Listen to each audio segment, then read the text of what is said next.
Hi, I'm Beth from Book Folding for Beginners and Beyond, and today we're going to talk about how to center a pattern. Let's get folding. So to center the book, you're going to start off with looking at the total number of pages in your book, subtract the number of pages in your pattern, and that'll be your pattern difference. You're going to then divide that by 2 to find your starting page number. Make sure your starting page number is always odd. If it isn't, just add 1. So let's start with the beginner heart pattern. So as you can see from this, you need at least a book at the height of 20.5 centimeters. The most important part is it has to be 173 pages.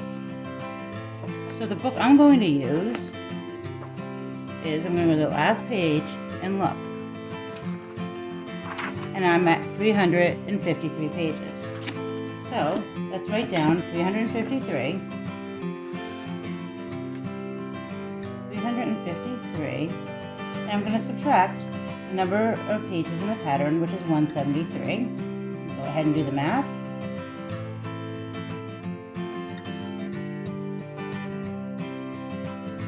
I have 180. I'm then going to divide the 180 in half, and that's page 90. But I need to have always been an odd number, so I'm going to start folding on page 91. So let's go to our book, find page 91.